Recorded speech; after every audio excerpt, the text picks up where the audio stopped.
C'est le déjeuner spirituel. Le pain du jour. Mangez la parole de Dieu. Trouvez la pensée du Seigneur dans le pain du jour. C'est une portion du sermon du dimanche que nous partageons avec vous. Alors, bon appétit. L'agenda spirituel, votre programme spirituel à la radio Parole Éternelle et en dehors. Ça se passe à la radio-télévision Parole Éternelle. Tous les jours, Parole Éternelle vous offre un verset biblique tiré de la portion quotidienne de lecture de la Bible. Un chant que Dieu dépose dans votre cœur aujourd'hui, un cantique que vous connaissez ou pas, à personnaliser. Faites-le vôtre aujourd'hui. Pensée du jour, une pensée pour vous dans les déjeuners spirituels. Tiré d'une réflexion spirituelle qui vous accompagne au quotidien. Eh bien, les déjeuners spirituels, c'est tout ça. Bon appétit. Suivez le déjeuner spirituel, votre tranche, tous les jours, du lundi au vendredi, sur la Parole Éternelle Télévision et sur toutes nos plateformes.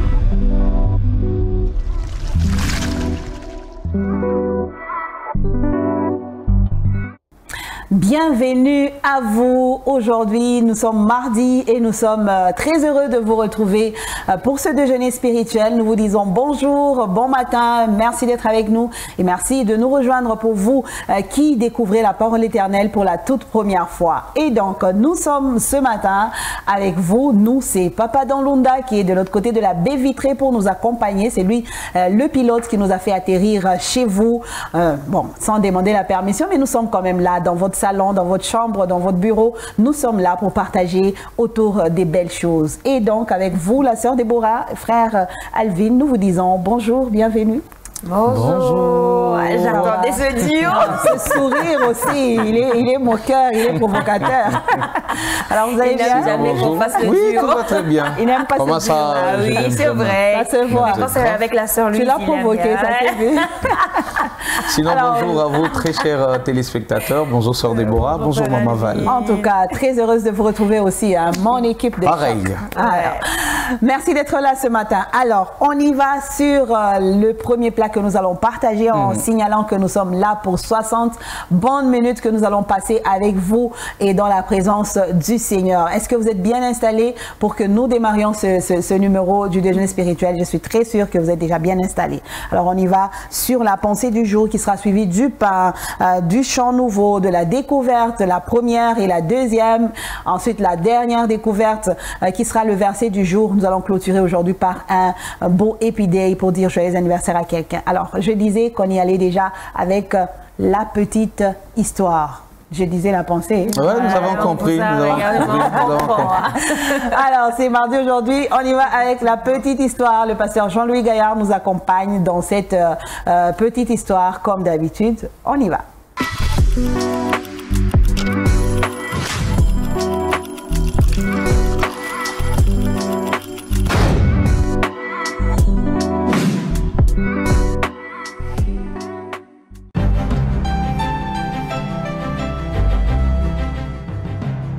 Bonjour, aujourd'hui mon histoire s'intitule « Le voleur de mes planches ».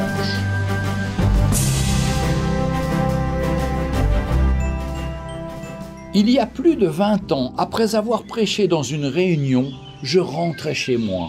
C'était au lever du soleil, nous avions alors une menuiserie artisanale et des tas de planches se trouvaient empilées dans la cour.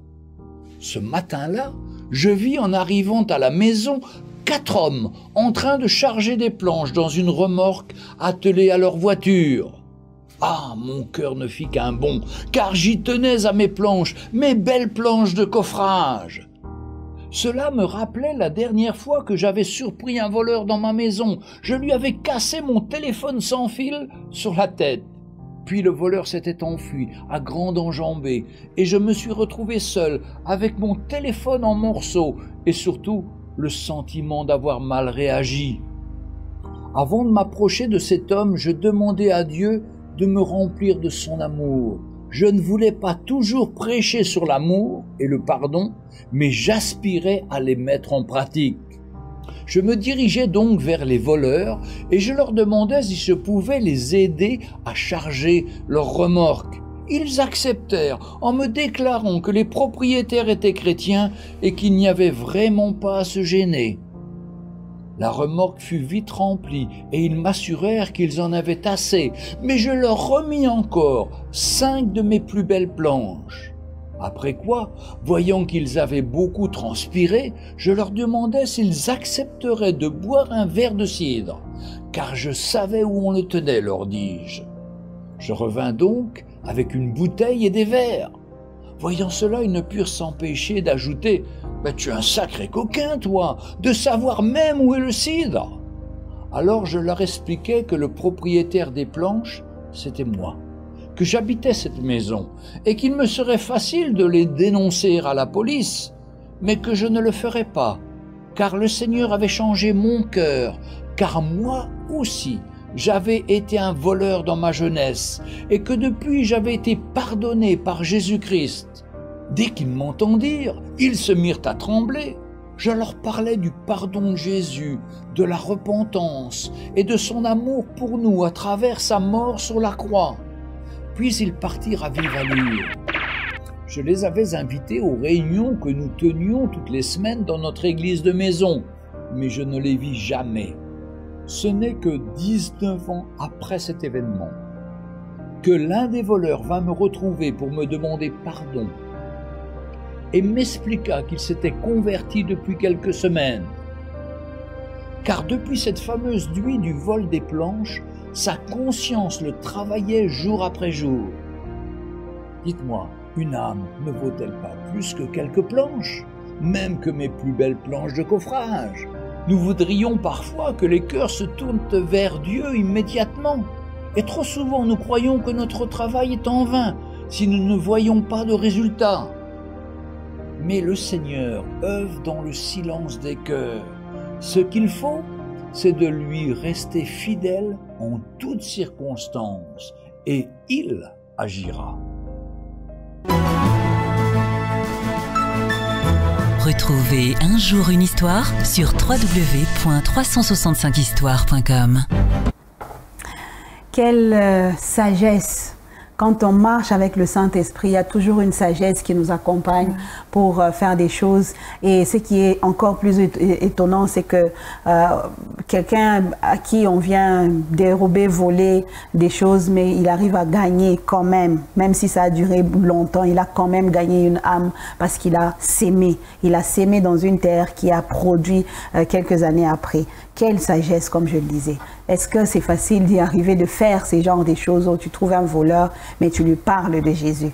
Ce n'est pas facile et certains diront même que ça dépend. C'est à quel voleur est-ce que tu veux parler? Quel genre de voleur? Je pense que c'est, pour moi en tout cas, je trouve que c'est une belle occasion de parler à tous ceux qui aiment la justice populaire. Vous savez, vous pouvez faire une belle justice. Vous attrapez un voleur, par exemple, ou c'est quelqu'un qui vous complique la vie. Est-ce que vous ne pouvez pas l'aider à raisonner d'abord, à réfléchir des actes qu'il pose? Vous savez, il faudrait d'abord commencer par s'aimer. Si la terre ne produit pas, c'est là qu'on va condamner et on va dire cette terre n'est pas bonne, ça n'a pas été une terre fertile. On a d'abord commencé par s'aimer. À la place de condamner le sol avant d'avoir s'aimé, c'est-à-dire commençons par parler. C'est vrai qu'à un moment donné, ça énerve. Non, il y a trop de voleurs dans les quartiers ces jours-ci et tout. Il faudrait les tuer. Bon, je parle de justice populaire, mais il faudrait être aussi très sage. Est-ce que nous ne pouvons pas aider ces gens-là? Il faudrait réfléchir et ça va demander la force du Saint-Esprit. Ça va demander en tout cas l'implication de Dieu pour nous aider à ça.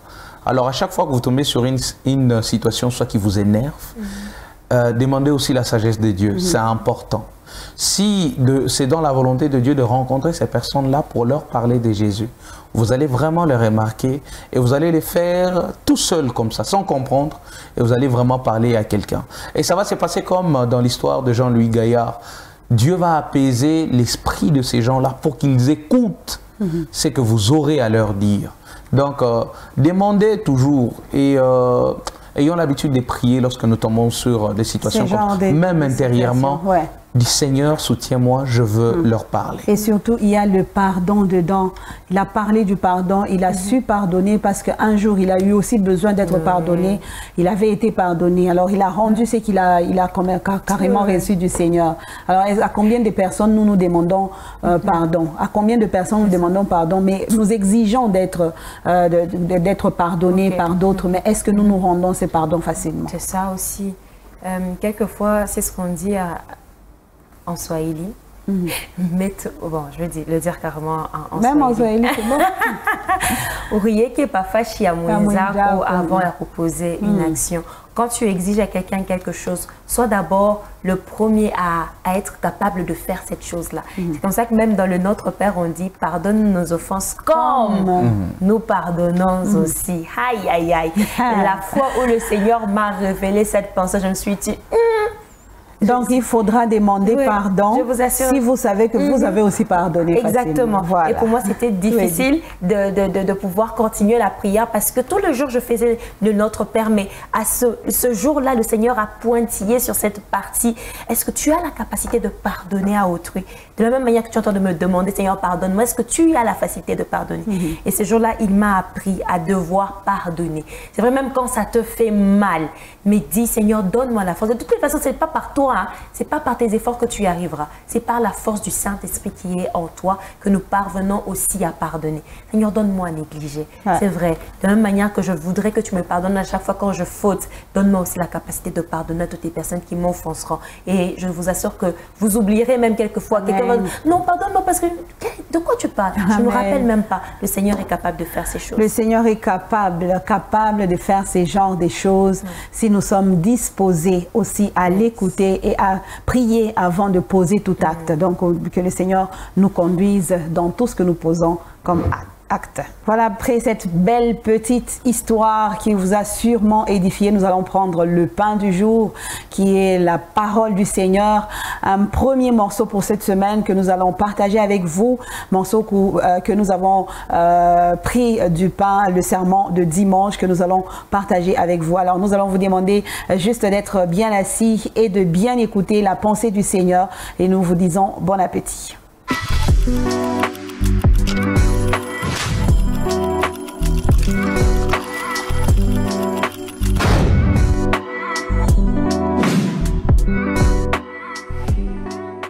Ésaïe 6, 1 à 10. L'année de la mort du roi Osias, je vis le Seigneur assis sur un trône très élevé. Et les pans de sa robe remplissaient le temple. Des séraphins se tenaient au-dessus de lui. Ils avaient chacun 6 ailes, 2 dont ils se couvraient la face, 2 dont ils se couvraient les pieds, et 2 dont ils se servaient pour voler. Ils criaient l'un à l'autre et disaient, Saint, Saint, Saint est l'Éternel des armées. Toute la terre est pleine de sa gloire. Les portes furent ébranlées dans leur fondement par la voix qui retentissait, et la maison fut remplie de fumée. Alors je dis, malheur à moi, je suis perdu, car je suis un homme dont les lèvres sont impures.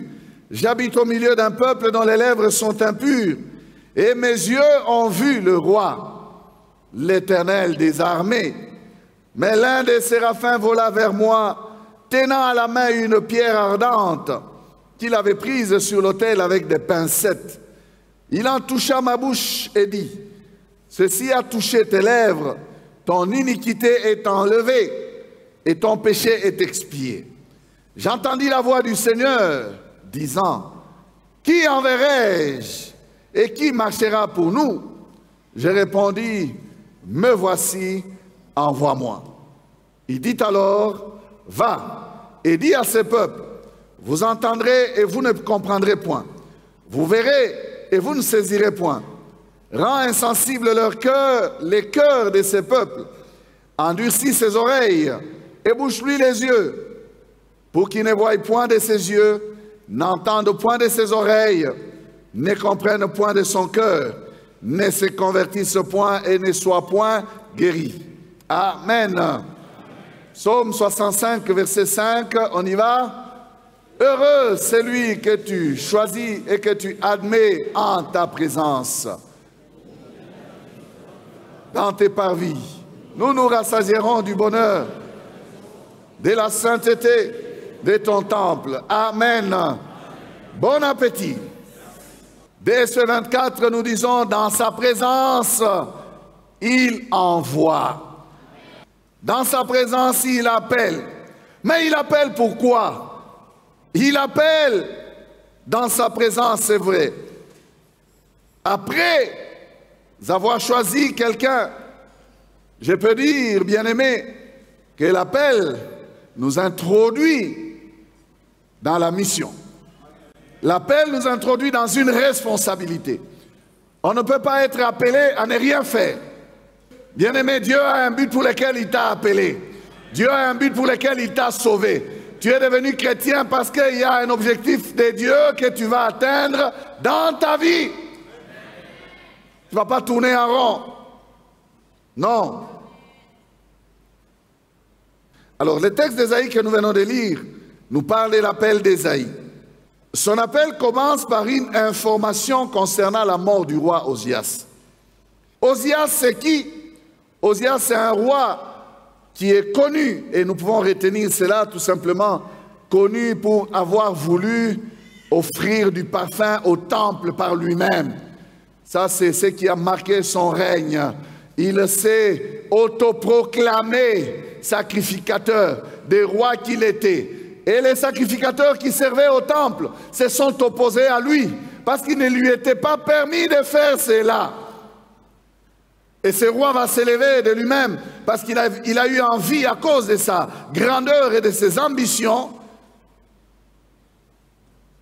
de vouloir pénétrer au temple et offrir à Dieu le parfum. Les sacrificateurs en service lui résistèrent. Et Dieu les frappa de la lèpre qui commença là où il était fâché. Puisqu'il s'est fâché, il résistait aussi au sacrificateur. Et la lèpre commença là. Et dès que les sacrificateurs ont vu la lèpre, ils devaient sortir vite de la présence de Dieu, sinon c'était sa mort. Et cet homme va vivre banni de la présence de Dieu, au loin de son peuple, déchu de sa royauté à cause de sa lèpre, jusqu'à sa mort. Bien-aimés, pourquoi je vous parle de ces choses? Ceci est une leçon que l'on ne s'improvise pas serviteur de Dieu. On ne s'improvise pas. Peu importe ce que vous êtes, peu importe ce que vous avez, qui que vous soyez et quoi que vous ayez ou que vous avez, vous n'avez pas le droit de vous autoproclamer serviteur de Dieu de vous-même, non. Servir Dieu n'est pas une question d'ambition. Non, servir Dieu n'est pas un désir qui vient de l'homme, non. C'est Dieu qui doit créer ce vouloir et se faire dans l'homme. Même si ton amen n'est pas là, c'est ça la vérité. Dans sa présence, il envoie. En tout cas, c'est un très bon pain, n'est-ce pas, frère Alvin? Alors, nous allons recevoir Papa Eric aujourd'hui. Bonjour, Papa Eric, et bienvenue. Merci, Maman Valentine. Bonjour. Avec vous, nous allons développer ce bon pain, ce bon morceau que nous allons prendre comme premier morceau de la semaine sur ce sermon qui nous parle de dans sa présence, il envoie. Donc on était dans il appelle, après l'appel, on parle de l'envoi, on parle de la mission. Alors, j'ai beaucoup aimé par où le pasteur a terminé. Je crois qu'on peut commencer par là. Un serviteur des dieux qui se dit serviteur, il doit être envoyé, il doit recevoir une mission. Il ne doit pas s'improviser. Alors, comment savoir que je me suis improvisé ou comment est-ce que je dois savoir que ça, c'est une mission que le Seigneur me donne sans que je ne m'improvise moi-même et que j'y aille? Gloire au Seigneur. Nous rendons gloire à Dieu pour ce qu'a été le pain. Dans sa présence, il envoie. C'est la suite, absolument. D'une façon logique, après vous avoir appelé, ce n'est pas pour chauffer les bancs, parce qu'il y a une mission. Voilà pourquoi quand il vous appelle d'abord, ensuite il vous a équipé et puis il vous envoie. Et ça, c'est très important que l'on puisse comprendre la manière dont les choses doivent se faire. Ça commence par un appel et puis on est envoyé. La question de savoir comment on est appelé, chacun a une expérience. Comment savoir que vous êtes appelé? Je pense que dans les ministères, chacun a une expérience avec son Dieu, mais l'appel par rapport au salut, tous nous sommes appelés parce que le point de départ, c'est là. Il faut d'abord commencer par recevoir le Christ. Et lorsque vous avez Christ en vous, vous pouvez maintenant expérimenter le plan merveilleux que Dieu a pour votre vie. Alors pour ce qui est de l'appel, d'abord c'est Dieu lui-même qui appelle, comme le pasteur vient de dire, d'autant plus qu'il s'agit du ministère. C'est lui qui appelle. Quand vous lisez dans Jean chapitre 15, il dit, c'est pas vous qui m'avez choisi, mais c'est moi qui vous ai choisi, je vous ai établi, afin que vous alliez et que vous portiez du fruit. Et au finish, il est en train de dire au verset 5, je pense, sans moi vous ne pouvez rien, n'est-ce pas? C'est-à-dire, il faut d'abord savoir que réellement, vous avez été appelé. Et aussi savoir que les ministres, en fait, servir Dieu, ce n'est pas seulement se tenir devant le micro et prêcher. On peut servir Dieu autrement et puis différemment. Il y en a qui sont appelés à prêcher, il y en a qui font autre chose à l'église plutôt que de prêcher. Il y en a qui chantent, il y en a qui sont à l'évangélisation, il y en a qui sont à l'intercession. C'est à vous, dans votre intimité avec le Seigneur, vous pouvez savoir ce que Dieu a déposé en vous et savoir réellement si vous êtes appelé à exercer en tant que ministre. Il y a sûrement, c'est Dieu lui-même qui commence par parler et ensuite il peut confirmer cela en passant par 2 ou 3 personnes pour confirmer la chose que le Seigneur a placée en vous. Donc je ne peux pas dire d'emblée comment savoir comment le Seigneur appelle quelqu'un. La personne elle-même, elle doit savoir qu'elle est appelée de Dieu ou bien elle s'est improvisée. Parce qu'il y en a à cause, parce qu'ils ont les moyens, ils ont de l'influence, alors ils s'improvisent hommes de Dieu. Et là, ça devient très dangereux parce que quand vous servez dans cette posture-là, vous n'allez pas être récompensé parce que vous vous êtes fait ministre vous-même. Le Seigneur, il récompense ce qu'il a appelé lui-même. Alors quand vous travaillez vous-même parce que vous êtes improvisé, attendez-vous que le Seigneur ne va pas vous accompagner. Il faut commencer par être appelé, être rassuré que j'ai reçu de Dieu un ministère tel pour servir et ensuite attendre qu'il vous envoie. Est-ce qu'aller fête de toutes les nations, mes disciples, n'est pas déjà un appel ou une mission que le Seigneur a donné déjà à tout le monde avant même qu'on ne reçoive Jésus? Est-ce qu'on n'a pas déjà reçu cette mission, s'il faut parler de ce verset-là? Cette mission-là, on l'appelle la Grande Commission. Elle concerne toute personne qui a reçu Christ dans sa vie. Lorsque vous avez reçu Christ dans sa vie, vous êtes commissionné dans cette grande mission d'aller et de faire de toutes les nations les disciples. Mais cependant, il y a des missions spécifiques. Dans la Nouvelle Alliance, par exemple, nous sommes tous des rois et des sacrificateurs. Tous nous pouvons servir, mais tous nous n'avons pas reçu de Dieu les dons spécifiques qu'on appelle les ministères. Nous ne sommes pas tous des ministres de Dieu, mais tous nous servons Dieu. C'est-à-dire, en tant qu'enfants de Dieu, nous sommes commissionnés dans cette grande mission où nous pouvons aller et annoncer la bonne nouvelle à tout le monde. Mais par rapport aux dons spécifiques, par rapport au ministère, c'est Dieu lui-même qui choisit. Éphésiens chapitre 4 en parle. C'est lui qui est monté, c'est le même qui est descendu et il a fait des dons. Aux uns comme des apôtres, aux autres comme des prophètes, des docteurs, des pasteurs, des évangélistes, n'est-ce pas? C'est Dieu qui choisit d'une manière spécifique. Ici, par rapport à ne pas s'improviser, nous ne sommes pas en train de parler par rapport à la grande commission, mais nous parlons par rapport à la spécificité de la mission. Si vous avez été appelé au pastoral, il faut avoir l'assurance que vous en avez l'appel et cet appel doit être authentifié par celui qui appelle, qui équipe et puis qui envoie. Oui. Voilà. Alors là ça doit être suivi vraiment d'une aide du Saint-Esprit, parce que je parle ici d'une personne qui reçoit Jésus aujourd'hui et qui doit commencer à servir demain. Je vais dire que c'est un, entre guillemets, bébé spirituel qui reçoit le Seigneur tout de suite et puis il a ce zèle-là, il a cette volonté d'y aller. Mais comment est-ce qu'il va s'orienter? Ou est-ce qu'il faut qu'il y ait un berger à côté pour l'orienter? Dans quel service à l'église il doit être? Ou est-ce que lui-même il se choisit pour savoir que là j'ai été appelé, commencer, ou il faut attendre un appel un peu plus spécifique? Lorsque vous avez donné votre vie à Christ, vous avez ce privilège de vous approcher devant le trône de la grâce avec assurance. Et devant ce trône de la grâce, vous pouvez parler à Dieu et Dieu peut vous parler vous-même, n'est-ce pas? En priant, en cultivant une communion particulière avec le Seigneur peut déposer en vous un fardeau. Et vous pouvez savoir c'est à quoi vous êtes appelé. C'est en restant en communion avec le Seigneur. Lorsque la Bible parle du choix des 12, la Bible dit Jésus a passé toute la nuit sur la montagne et le matin quand il descend, il va choisir les 12. J'aime ce qui est dit pour les avoir avec lui. N'est-ce pas? Ils sont nombreux, mais sur cette multitude de foules qui vient après lui, il va en choisir les 12 pour les avoir avec lui avant de les envoyer. Et quand il les a avec lui, c'est pour leur communiquer les choses, à pouvoir communiquer également aux autres. Ça veut dire, lorsque vous avez donné votre vie à Christ, ça c'est le point de départ. L'apôtre Paul, dans les Romains, je pense, Romains chapitre 10, à partir du verset 14, il est en train de poser un certain nombre de questions. Comment invoqueront-ils celui en qui ils n'ont pas cru? Comment croiront-ils à celui dont on n'a pas entendu parler et puis sa face? Ce qui m'intéresse là, c'est qu'on ne peut pas invoquer Dieu si on n'a pas encore cru. Il faut commencer par croire.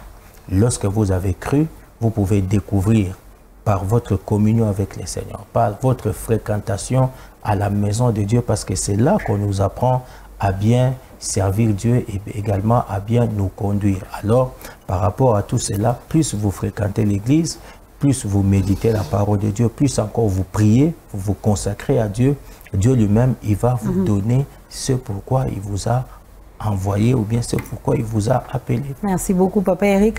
Alors, on va finir par là. On a 1 minute pour juste une prière de soutenir quelqu'un qui a besoin d'une orientation, qui a besoin de se lancer, mais qui ne sait pas comment le faire, qui se pose encore des questions ce matin. Vous allez avec nous prier pour quelqu'un ce matin, cette personne qui est en train de se poser des questions. Est-ce que je dois y aller ou comment je vais m'y prendre et qui ne sait pas comment le faire? Nous allons prier. Seigneur notre Dieu et notre Roi, ce matin nous venons te rendre gloire pour cette parole, ce pain que tu nous as envoyé. Dans ta présence, tu appelles, non seulement tu appelles, mais tu envoies aussi. Ce matin, je suis en train de prier, il y a de bien-aimés frères et sœurs, ils sont là dans la maison de Dieu, ils sont là déjà chrétiens, mais ils ne savent même pas c'est à quoi tu les as appelés, ils ne savent même pas qu'est-ce qu'ils sont censés faire pour toi. La Bible déclare que c'est toi qui crées en nous le vouloir et le faire. C'est toi le maître de la moisson. Alors je t'en supplie, ce matin, tu peux déposer le fardeau dans un cœur, le cœur d'un frère, le cœur d'une sœur qui est en train de chercher c'est à quoi il est appelé et qu'est-ce qu'il peut faire pour toi. Jusqu'à présent, il n'a peut-être pas découvert. Mais toi seul, oh Dieu, tu peux révéler et déposer ces fardeaux dans un cœur. Le souci que nous avons, oh Dieu, c'est que nous puissions être là et servir, répondre présent. Comme le prophète Ésaïe, il dit, mais voici, envoie-moi. Nous sommes là aussi, ô Dieu, non seulement prêts, mais également disponibles. Cependant, nous ne savons pas travailler en désordre selon que nous voulons, mais nous voulons les faire selon tes modèles. Parce que c'est toi qui appelles, c'est toi qui équipes et c'est toi qui envoies. Qu'il te plaise, ô Roi, de déposer les fardeaux de la mission que tu as placée dans chacun d'entre nous, afin que nous puissions servir à la louange de ta gloire. Bénis, Seigneur, cette journée, bénis ses frères, bénis cette sœur qui est en train de suivre ce programme et qui prend la résolution de te chercher pour qu'il sache réellement c'est à quoi tu l'as appelé, afin qu'il se rende utile dans ta maison, dans ton église qui est l'appui et la colonne de la vérité. Reçois toute la gloire, Seigneur. Tu bénis la journée qui est au-devant de nous, mais également toute la semaine. Que ta bonne main soit sur chacun d'entre nous et que ta grâce repose sur la parole éternelle radio-télévision et sur tout son personnel. Au nom de Jésus, nous prions. Avec action de grâce, nous disons Amen. Amen, Amen. Merci beaucoup. Papa Eric, nous vous disons à demain pour continuer cette marche de la semaine avec les pains du jour. Que le Seigneur vous restaure pour nous apporter encore des bonnes choses. Par la grâce de Dieu. Merci. Alors, on va y aller avec vos frères Alvin. On continue avec ce chant nouveau. Je crois que le chant d'aujourd'hui va aller dans ce même sens où on est en train de parler de la mission, on est en train de parler de l'appel. Et on prend ce chant qui va sûrement être une réponse aussi à une question que quelqu'un se pose ce matin. On y va sur le chant nouveau.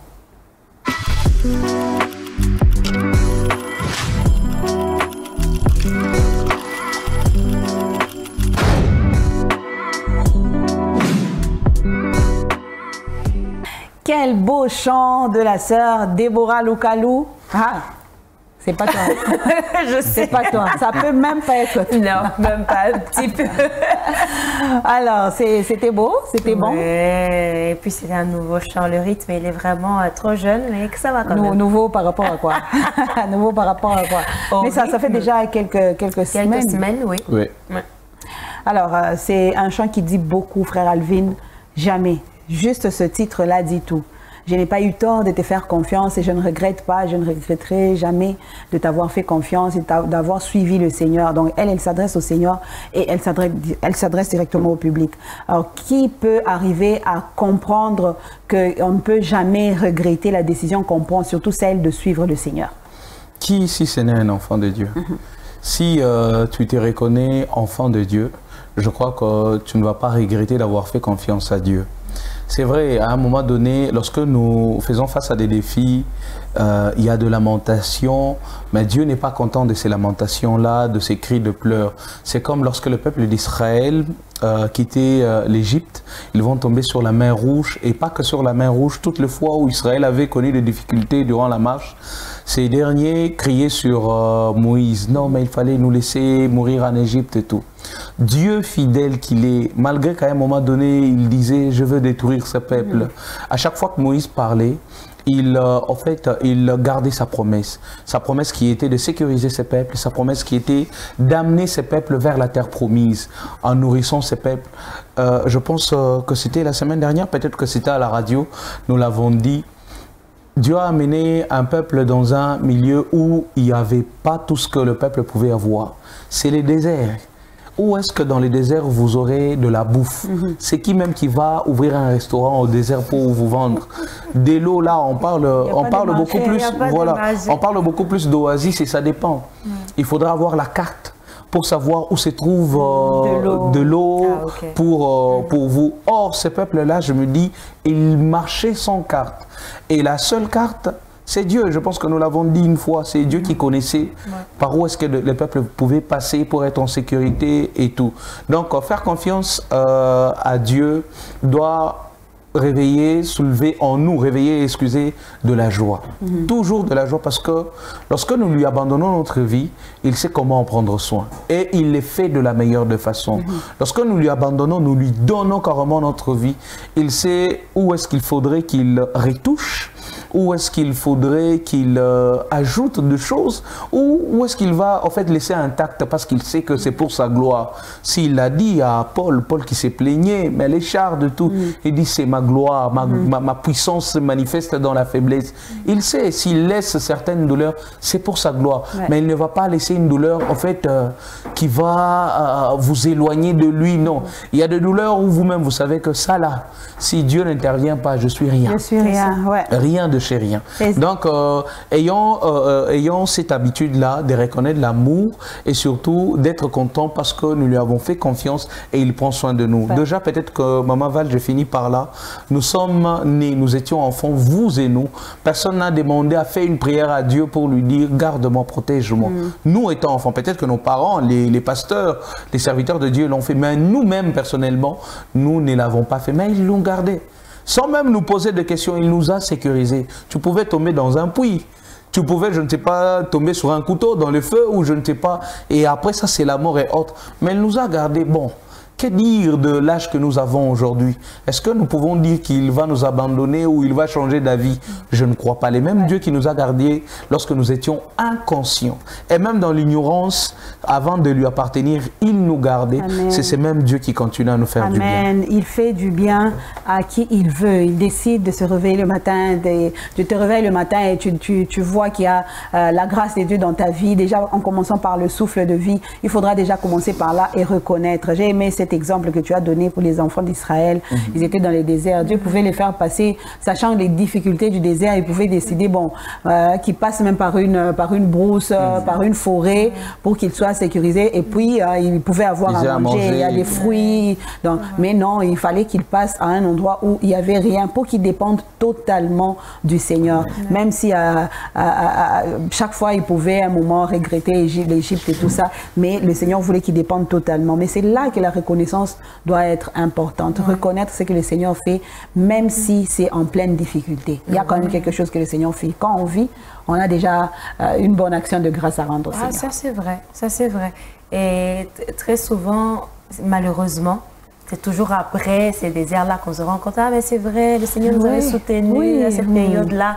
Mais c'est quand même ingrat. Hein? C'est très ingrat. C'est très ingrat.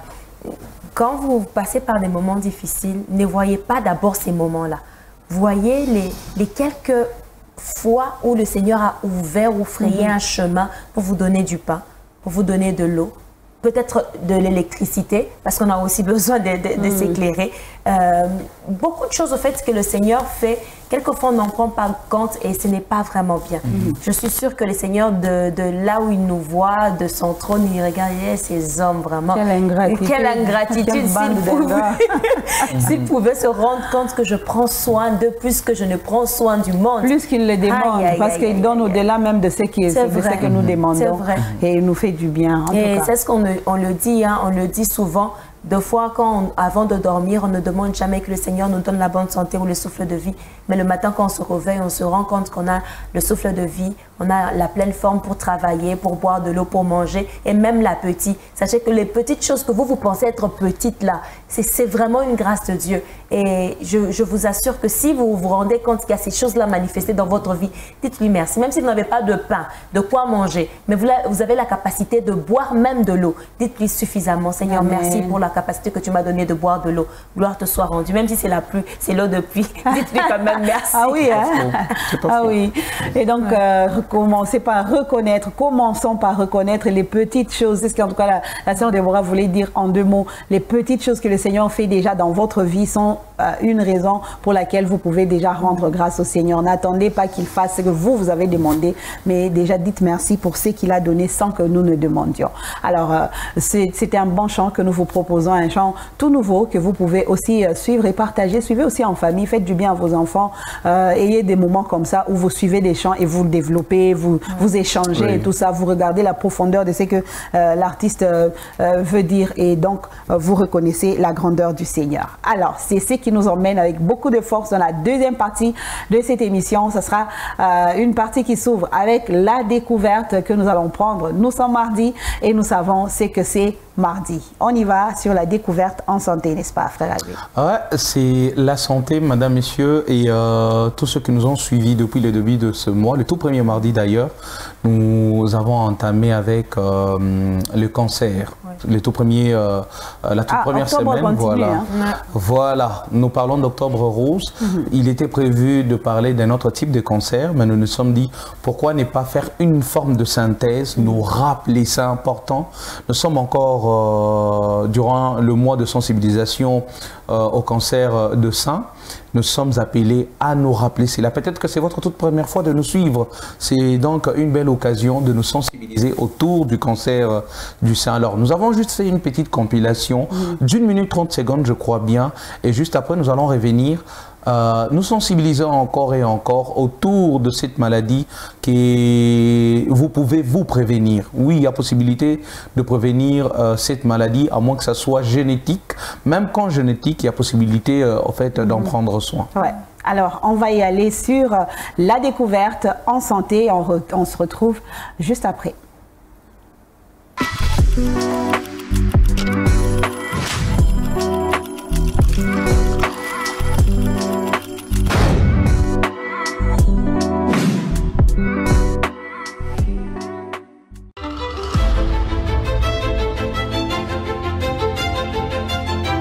Les cancers. Les cancers est une maladie provoquée par la transformation des cellules qui deviennent anormales et prolifèrent de façon excessive. C'est aujourd'hui l'une des principales causes de mortalité dans le monde, soit 1 cas sur 6. Comprenez donc que dans une cellule normale, le gène indique aux cellules quand le moment est venu de se développer et de se diviser. Mais les cellules cancéreuses sont différentes. Elles commencent à se développer et à se diviser de façon désordonnée au lieu de mourir quand elles devraient. Elle ne mûrit pas non plus, alors elle reste immature et n'a pas de tâches spécifiques. Facteur de risque lié à l'âge. En effet, près de 80% de cancers du sein se développent après 50 ans.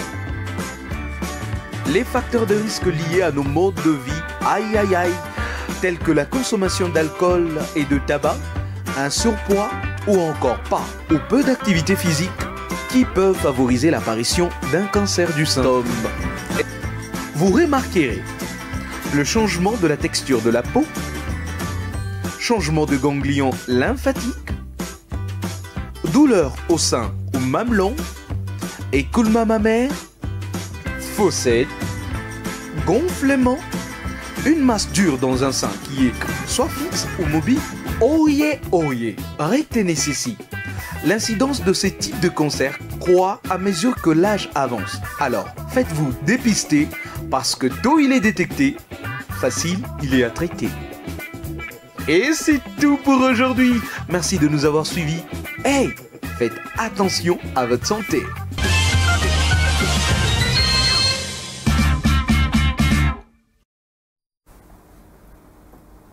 Faites très attention à votre santé, c'est la dernière phrase. Je ne sais pas si on va faire attention de quelle façon. Sinon, de commencer à prévenir déjà toutes les maladies. On commence par le cancer. C'est une compilation? Oui, c'est une petite compilation. Vous l'avez, vous qui étiez avec nous le tout premier jour, nous avons commencé par donner la définition du cancer. C'est quoi le cancer? Qu'est-ce qui se passe dans l'organisme pour qu'on parle de cancer? Nous avons dit que en fait, les cellules, dans notre corps, il y a des cellules. Les cellules, bon, je vous ai vu certains détails très scientifiques là. Voilà, on va dire, on va plutôt dire, voilà, on va dire que les cellules, la cellule, voilà, est l'élément de base, on va dire ça, du corps, parce que lorsque c'est beaucoup, ça forme la peau, lorsque c'est l'organe, lorsque c'est, en fait, je nous épargne de tout ça, mais quand même, les cellules qui sont dans notre corps ont des tâches spécifiques. Vous avez des cellules, par exemple, qui se retrouvent dans le sang, ont une mission pour le sang. Il y a des cellules qui se retrouvent au niveau du cerveau, qui savent qu'ils doivent travailler comme missionnaires lorsque les cerveaux envoient de missions spécifiques. En fait, il y a plusieurs types de cellules dans notre organisme. Et chaque cellule a une mission spécifique. Et ces cellules-là ont une durée de vie. Voilà. Donc ça commence, ça naît, ça travaille, et puis ça vieillit, puis c'est appelé à mourir. Les cellules cancéreuses, par contre, quand ça atteint un âge donné, une période donnée, en fait, ça n'a plus de tâches spécifiques. Tout est attaqué au niveau de l'ADN, bien sûr. Il n'y a plus de tâches spécifiques. Au lieu de travailler, par exemple, pour les cerveaux, elle se retrouve en train de... Voilà. Donc, c'est de manière un peu plus simple. Hein, c'est un peu ce qui se passe avec ces cellules-là. Alors, c'est le même problème qu'il y a au niveau du sang. C'est là qu'on parle de cellules, plutôt du cancer du sang. C'est que là, il n'y a plus de tâches spécifiques au niveau de sang. Et ces cellules-là qui commencent à créer ces désordres-là ne vont pas permettre le bon fonctionnement au niveau du sang. Et les signes que nous avons donnés, vous remarquerez le changement de la texture de la peau. La semaine dernière, nous avons parlé, en tout cas ce qui est d'ailleurs très facile à détecter, la peau du sein commence à avoir, on parle de la peau de l'orange. Non, pas d'abord les rides. Okay. Ça a la forme de la peau des oranges, peau d'orange, voilà. Vous allez vraiment remarquer ça. Dès que vous commencez à remarquer cet élément, ces symptômes-là, il est conseillé de vite consulter un médecin. Et la semaine dernière, nous avons parlé de palpation. Chère maman, chère dame, ayez l'habitude de faire une palpation. Malgré que nous avons aussi souligné que la plupart des cas où, dans la plupart des cas où on a enregistré le cancer sur le corps d'une femme, très souvent c'est au-delà de 50 ans, mais sachez qu'il y a aussi de ces cas où c'est en deçà de 50 ans. Donc ayez l'habitude de vous palper, vous vérifier, vous connaissez, en fait, vous devez maîtriser votre corps. Placez-vous devant un miroir, regardez, déjà étant jeune, regardez ce qu'est la forme de votre poitrine. Vous voyez, dès qu'il y a un changement, vous allez vite le remarquer et vous pouvez facilement consulter un médecin. On a parlé de certaines boules, on va dire ça comme ça, sous les aisselles là. Lorsque vous palpez, vous remarquez qu'il y a présence de boules. À un moment donné, ça pourrait un tout petit peu faire mal, mais déjà cette présence-là doit vous réveiller et consulter au plus vite un médecin. Et peut-être nous allons finir par là, nous l'avons dit, tôt c'est détecté, facile c'est à traiter. Donc plus tôt on détecte les symptômes du cancer de sein, ça devient facile à traiter. Ça pourrait être vous, peut-être maman, qui est en train de nous suivre, ou vous êtes tout simplement l'homme au bureau, ou je ne sais pas où, vous êtes en train de nous suivre. Vous pouvez aussi accompagner votre épouse. Ayez l'habitude de faire ces observations-là. L'amour, ce n'est pas seulement louer, non, tu es belle et tout. Ayez aussi cette habitude-là. Vous observez s'il y a un changement. Peut-être que maman ne va pas comprendre. Hein. Elle regarde, bon, peut-être que c'est parce que l'enfant a glissé, m'a griffé, excusez, qu'il y a ces changements de posture. Non. Observez comment est-ce que l'enfant a griffé, oui, mais ça commence à faire 3-4 semaines qu'il n'y a pas de changement. Déjà, ça doit tiquer et vous réveiller. Donc voilà. on ne doit pas être, Sœur Déborah, négligente jusqu'au point d'avoir un problème sur son corps, mais de ne pas comprendre que ça, c'est un problème. Ça, c'est pas normal. Donc, c'est ce qui veut dire, tu dois te connaître jusqu'à savoir que quand il y a quelque chose, même quand ça ne fait pas mal, tu vois seulement une rougeur, tu vois l'écoulement mammaire, une petite boule et tout ça, un gonflement, une fossette, toi-même tu te dis, non, mais j'ai une belle forme, mais il y a une fossette sur mon sein. Il faudra vraiment que tu comprennes que ce n'est pas normal. C'est vrai, j'ai vraiment aimé ce que le frère Alvin a dit, il faut se connaître. Valentine l'a pointillé dessus. Donc, il faut se connaître, il faut avoir le temps de regarder son corps. Quelquefois, on a honte de nous-mêmes. On est trop chrétienne qu'on a honte même de nous-mêmes. Donc, tu as honte de toi-même. C'est vraiment bizarre, ça. C'est ton propre corps. Si tu ne le connais pas, qui va le connaître? Toi-même, essaie de regarder. Et quand tu te connais bien, tu sais détecter quand il y a un souci ou une anomalie qui commence. Donc, ayez le temps de vous regarder, de vous mirer. Il a très bien dit de se mirer. Mirez-vous, prenez le temps de vous mirer, chère femme. C'est très important et vous saurez comment détecter quand il y a une anomalie pour pouvoir aller voir le médecin. Alors, plus tôt vous découvrez ou plus tôt vous détectez, plus tôt vous vous faites soigner et donc vous pouvez aussi guérir de cela. Si c'est un problème qui commence, il peut guérir très facilement quand il est détecté très tôt. Alors, déjà, chère femme, on nous a parlé l'autre fois la semaine passée, je vous ai suivi, c'était l'autopalpation, je crois la semaine passée. Donc, c'est la première des choses. Ne te dis pas non, je dois trouver un copain pour qu'il s'occupe de palper. Non, non, ce n'est pas important. Auto. Donc, toi-même, déjà, tu es propriétaire de ton corps. Tu peux bien te connaître en te palpant et savoir qu'il y a un problème. Apprenez cela aussi à vos jeunes filles, chère maman, cher papa. Apprenez cela à vos jeunes filles, qu'elles n'aillent pas se donner à n'importe qui, mais qu'elles commencent déjà elles-mêmes à s'auto-palper pour connaître s'il y a un problème et signaler cela à un médecin. Peut-être revenir dessus, l'autopalpation ne signifie pas se caresser. Non. C'est palper. Palper pour vous voyez, savoir. Et puis il y a une façon de le faire. C'est pour vérifier. Voilà, c'est pour vérifier. Il a été dit que vous allez diviser votre sein en 4. Vous allez le bord supérieur gauche, vous vérifiez là, supérieur droit, vous vérifiez, vous allez en bas. En fait, vous êtes en train de vérifier. S'il y a une boule, en fait, vous faites ça, ce n'est pas caressé. Donc, ne pensez pas, il y a en tout cas ces explications-là. Il y a de ceux qui disent, non, tu dois en fait te laisser caresser pour offrir les cancers. Non, c'est d'abord, c'est vérifier. C'est ça l'autopalpation. C'est en fait, c'est vérifier. Et peut-être dans les jours à venir, nous aurons un médecin qui va peut-être parler. Là, ça va plus concerner le marié. Est-ce que l'accompagnement d'un époux durant une période donnée, à un âge donné, déjà dans la quarantaine, voilà, ça va venir. Et en même temps, nous voulons remercier parce que cette année, en tout cas, nous avons senti une différence. C'était de grandes organisations autour du cancer du sein. Nous voulons juste remercier tous ces organismes-là impliqués pour lutter contre cette maladie. l'Afrique n'est pas en sécurité. Nous avons de cas ici chez nous en Afrique. Avant, il y a certaines maladies, on disait non, une maladie à Bazungu, c'est la maladie de riches. Mais aujourd'hui, ça peut atteindre tout le monde parce que nous sommes exposés, par exemple, aux rayons ultraviolets, parce que nous sommes non loin des mines. En fait, c'est compliqué. Nous sommes tous appelés à nous sensibiliser. Ouais, tous, on peut s'entraider.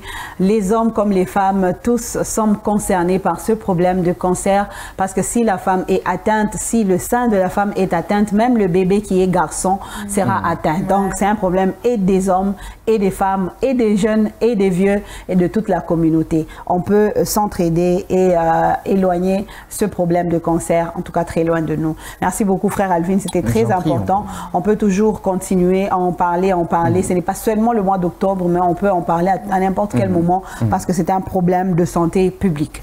Et donc, belle découverte aujourd'hui. Merci beaucoup. On y va sur une autre découverte. Ça sera les programmes de la semaine. On ouvre l'agenda et on vérifie.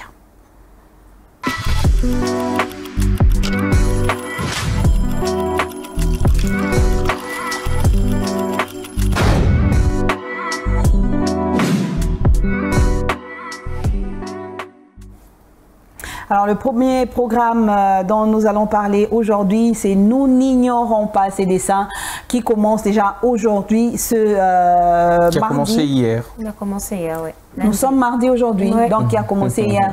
Les dates, franchement, c'est pas facile.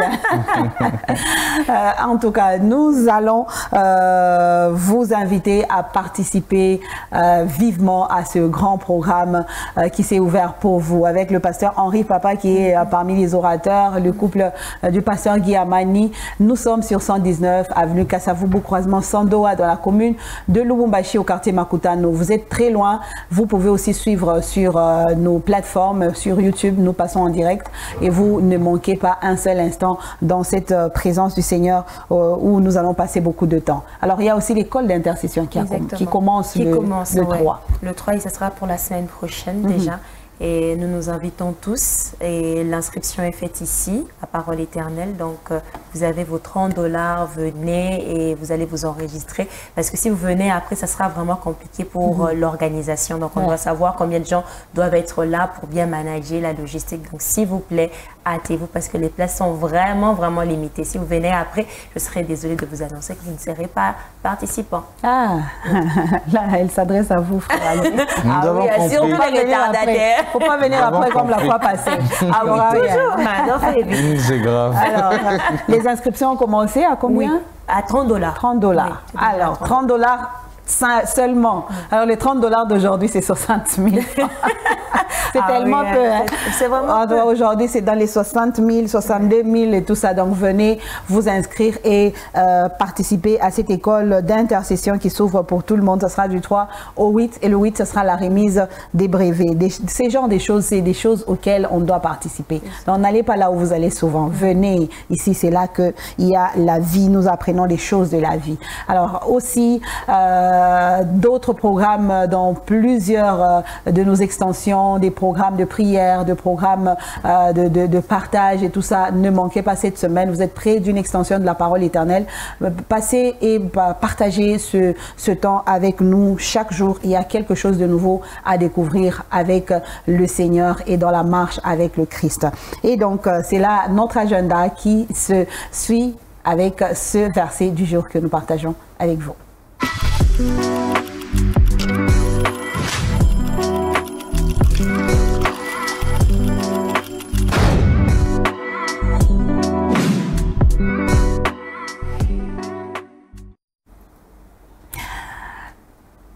Alors, le verset du jour, il est tiré de Jean 6, le 40e verset qui dit ceci.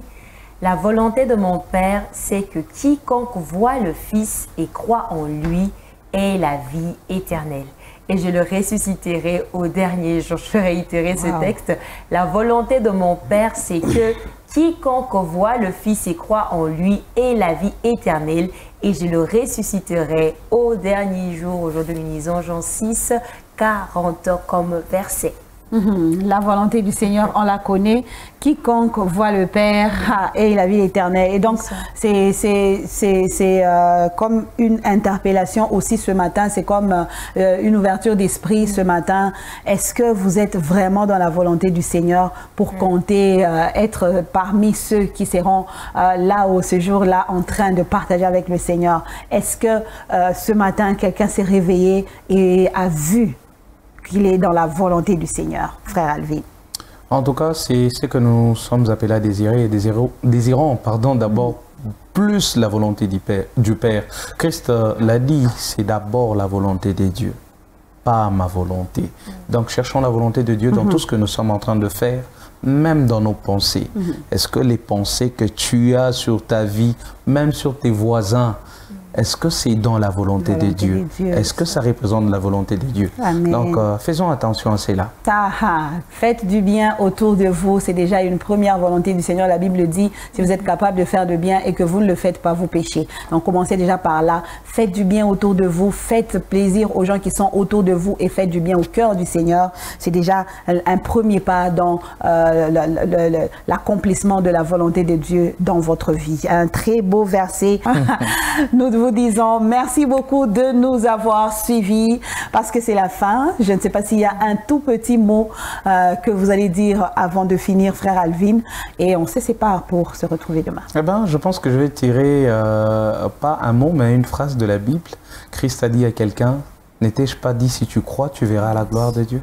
Eh bien, crois. Crois et tu verras. J'aime quand il finit comme ça.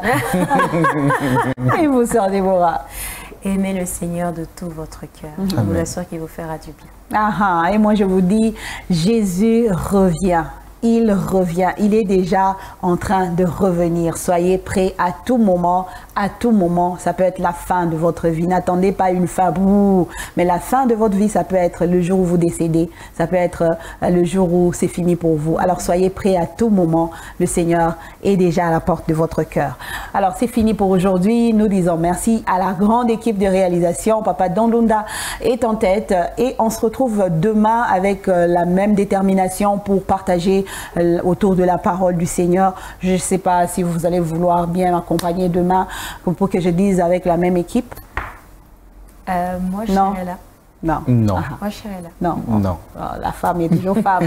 Merci beaucoup, sœur Déborah. Et à demain avec la grande détermination et donc avec vous, sœur Déborah, et vous tous, chers téléspectateurs. On se retrouve demain.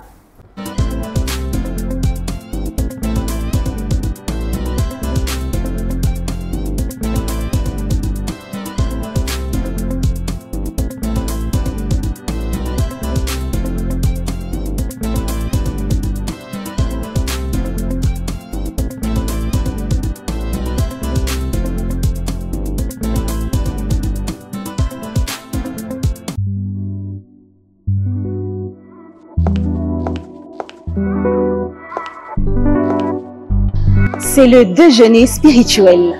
Le pain du jour. Mangez la parole de Dieu. Trouvez la pensée du Seigneur dans le pain du jour. C'est une portion du sermon du dimanche que nous partageons avec vous. Alors, bon appétit. L'agenda spirituel, votre programme spirituel à la radio Parole Éternelle et en dehors. Ça se passe à la radio-télévision Parole Éternelle. Tous les jours, Parole Éternelle vous offre un verset biblique tiré de la portion quotidienne de lecture de la Bible. Un chant que Dieu dépose dans votre cœur aujourd'hui, un cantique que vous connaissez ou pas, à personnaliser. Faites-le vôtre aujourd'hui. Pensée du jour, une pensée pour vous dans les déjeuners spirituels. Tiré d'une réflexion spirituelle qui vous accompagne au quotidien. Eh bien, les déjeuners spirituels, c'est tout ça. Bon appétit. Suivez le déjeuner spirituel, votre tranche, tous les jours, du lundi au vendredi, sur la Parole Éternelle Télévision et sur toutes nos plateformes.